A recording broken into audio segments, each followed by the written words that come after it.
ನಮಸ್ತೆ ಸ್ನೇಹಿತರೆ, welcome to Think Easy official channel. ಇವತ್ತು ನಾನು ಮಾಡ್ತಿರೋ ರೆಸಿಪಿ ಏನು ಅಂತ ಅಂದರೆ ವೆಜಿಟೇಬಲ್ ಸಾಗು. ಎಲ್ಲ ತರಕಾರಿನೂ ಹಾಕ್ಕೊಂಡು ಸಾಗು ಹೇಗೆ ಮಾಡೋದು ಅಂತ ನಾನಿವತ್ತು ನಮ್ಮ ಚಾನಲ್ನಲ್ಲಿ ತಿಳಿಸ್ಕೊಡ್ತಾ ಇದ್ದೀನಿ. ಸೊ ವೆಜಿಟೇಬಲ್ಸ್ ಎಲ್ಲಾನು ಅಂತಂದರೆ ಯಾವ ಅವೈಲಬಿಲಿಟಿ ಇರುತ್ತೋ ಆ ವೆಜಿಟೇಬಲ್ಸ್ನ ನಾವು ಹಾಕ್ಕೊಳ್ಬೋದು. ಎಸ್ಪೆಷಲಿ ಈ ಸಾಗುನ ನಾನು ಪೂರಿ ಜೊತೆ ತಿನ್ನೋದಕ್ಕೋಸ್ಕರ ಮಾಡ್ತಾ ಇದ್ದೀನಿ. ನೀವು ಪೂರಿ ಜೊತೆಗಾದರೂ ಮಾಡ್ಕೊಳ್ಬೋದು, ಇಲ್ಲ ಚಪಾತಿ ಬೇಕಾದರೂ ಮಾಡ್ಕೊಳ್ಬೋದು, ಅಥವಾ ರೈಸಿಗೆ ಬೇಕಾದರೂ ತಗೊಳ್ಬೋದು ಈ ಸಾಗುನ.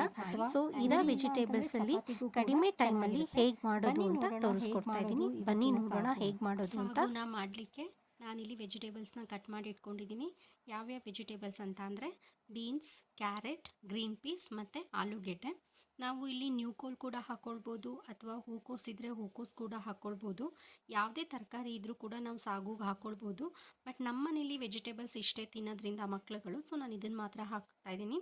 ಬೀನ್ಸು, ಕ್ಯಾರೆಟು, ಬಟಾಣಿ ಮತ್ತು ಆಲೂಗೆಡ್ಡೆನ. ಈ ಎಲ್ಲ ವೆಜಿಟೇಬಲ್ಸ್ನು ನಾನು ಇವಾಗ ಕುಕ್ಕರ್ಗೆ ಹಾಕಿ ಉಪ್ಪು ಮತ್ತು ಸ್ವಲ್ಪ ಅರಿಶಿನ ಹಾಕಿ ವಿಷಲ್ ಹೊಡಿಸ್ಕೊಳ್ಳೋಣ. ಬರೀ ಒಂದೇ ಒಂದು ವಿಷಲ್ ಮಾತ್ರ ಹೊಡಿಸ್ಕೊಳ್ಳೋಣ.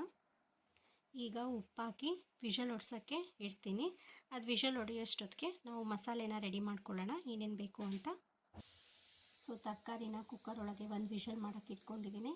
ಸೈಮಲ್ಟೇನಿಯಸ್ ಆಗಿ ನಾನು ಮಸಾಲೆನ ಜೋಡಿಸ್ಕೊಳ್ತಾ ಇದ್ದೀನಿ. ಇಲ್ಲಿ ಏನೇನು ಜೋಡಿಸ್ಕೊಂಡಿದ್ದೀನಿ ಅಂದರೆ ಕೊತ್ತಂಬರಿ ಸೊಪ್ಪು, ಸ್ವಲ್ಪ ಪುದೀನ ಸೊಪ್ಪು, ಹಸಿಮೆಣಸಿನ್ಕಾಯಿ, ಈರುಳ್ಳಿ, ಬೆಳ್ಳುಳ್ಳಿ, ಶುಂಠಿ, ಸ್ವಲ್ಪ ಕಡಲೆ, ಆಮೇಲೆ ತೆಂಗಿನಕಾಯಿ ತುರಿ ಆದರೂ ತೊಗೊಳ್ಬೋದು, ಇಲ್ಲ ಹೆಚ್ಚಾದರೂ ಇಟ್ಕೊಳ್ಬೋದು.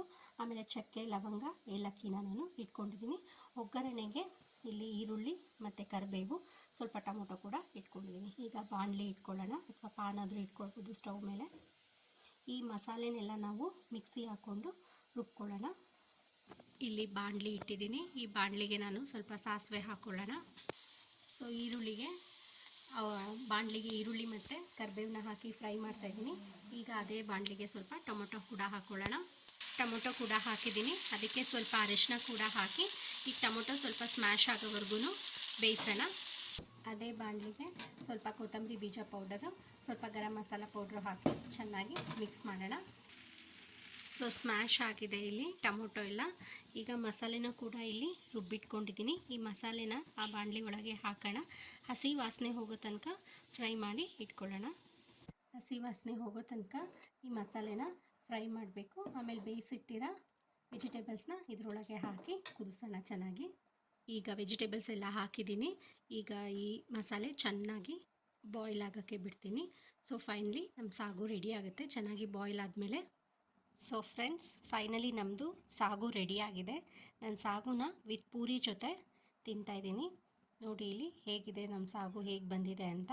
ಸೊ ನೀವು ಕೂಡ ಟ್ರೈ ಮಾಡಿ, ಹೇಗಿದೆ ಅಂತ ಕಮೆಂಟ್ ಮಾಡಿ, ಹಾಗೂ ಬೇರೆಯವ್ರಿಗೂ ಕೂಡ ಶೇರ್ ಮಾಡಿ.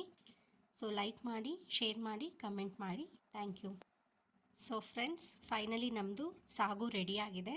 ನಾನು ಸಾಗುನ ವಿತ್ ಪೂರಿ ಜೊತೆ ತಿಂತಾಯಿದ್ದೀನಿ. ನೋಡಿ ಇಲ್ಲಿ ಹೇಗಿದೆ ನಮ್ಮ ಸಾಗು, ಹೇಗೆ ಬಂದಿದೆ ಅಂತ. ಸೊ ನೀವು ಕೂಡ ಟ್ರೈ ಮಾಡಿ, ಹೇಗಿದೆ ಅಂತ ಕಮೆಂಟ್ ಮಾಡಿ, ಹಾಗೂ ಬೇರೆಯವ್ರಿಗೂ ಕೂಡ ಶೇರ್ ಮಾಡಿ. ಸೊ ಲೈಕ್ ಮಾಡಿ, ಶೇರ್ ಮಾಡಿ, ಕಮೆಂಟ್ ಮಾಡಿ. Thank you.